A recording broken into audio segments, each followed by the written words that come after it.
I can't get a life if my heart's not in it. The next song is The Importance of Being Idle. And the importance of being idle is just it's almost a funfair ride of just energy, just musical instrument energy that turned out, of course, to be Oasis' last UK number one hit. It sounds nothing like any other Oasis song somehow, even though it is formulaic instrumentation for the most part. There's a bit of glockenspiel and a bit of, some bit more texture in the rhythm section. But it's largely guitar, drum and bass, and it's completely different sound than anything Oasis had been sort of putting out up to that point.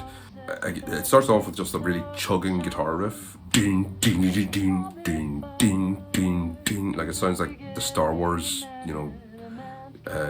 Darth Vader theme or something. And then comes in with Noel's Noel's vocals, and Noel again taking lead vocals. He'll actually be on quite a few of the lead vocals in the final few songs of the list here. But he comes in the vocals, and every line just seems to be a sort of a joke, like a sort of, I begged my doctor for one more time, and he said, boy, I begged my doctor for one more line, he said, boy, you're crazy. I begged my landlord for some more time, and he said, the bill's waiting. Is it?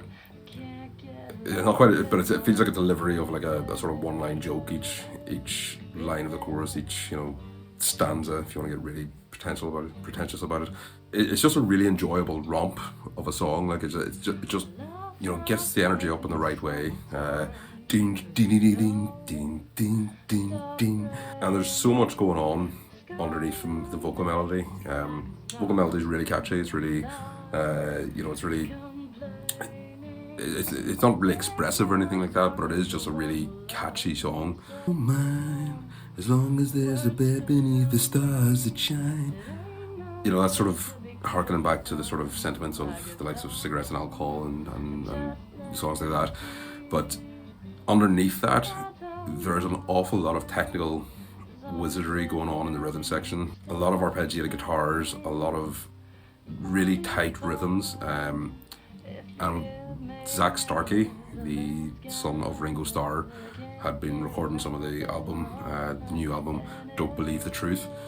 He was involved in those recording sessions. I don't know necessarily he was on this particular track. They had literally a direct connection to the Beatles to continue this, which I feel sort of diminishes Oasis, is this constant harkening back to the Beatles. Because now they're just the sort of, like, again, in the popular consciousness, there's still this sort of lingering sense that they're just the Beatles B team. It really diminishes what Oasis actually accomplished over the course of their career.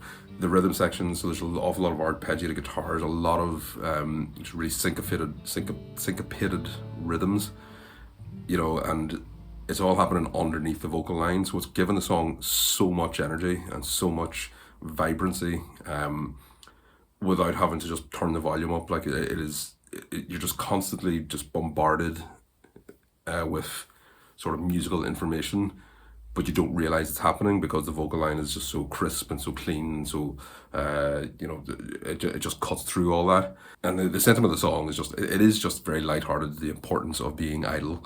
It is important to be lazy. Procrastination is good. Stop the constant hustle. I think that's a good message. Like, there seems to be this sort of notion now where you're not really doing anything unless you're hustling from 6 a.m. till midnight every day, 7 days a week. Sometimes you do just need to pull it back and sort of take stock and enjoy yourself. The music video is a really enjoyable music video starring the British actor Rhys Ifans from Wales. He was famously in Notting Hill. That was his big breakout role.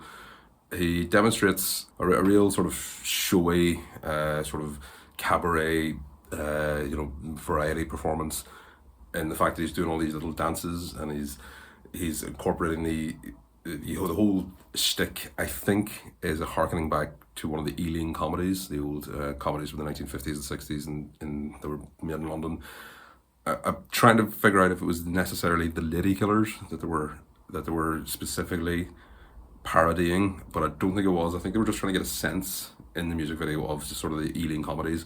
You had a lot of big beehive haircuts on the women, and the Undertakers had the big hats, and the overall cabaretness of it all.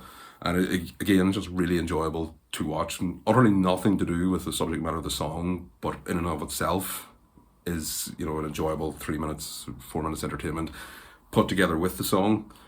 It actually makes it is one of Oasis' better music videos, I would say. Wonderwall is still arguably their best music video. Do you know what I mean? It was just them sort of blowing it all out of the water.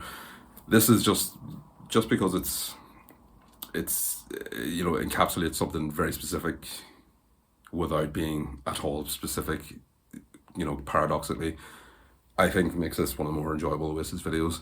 So this is from the album Don't Believe the Truth, which was something of a return to form after Heathen Chemistry. The lead single, again, bouncing right over it because it was a pile of shite. It was Lila. We'll not be saying very much about that because I hate that song. Well, let's talk about more about the album and the B-sides in the next video. So stick around. Number 47 is coming up next.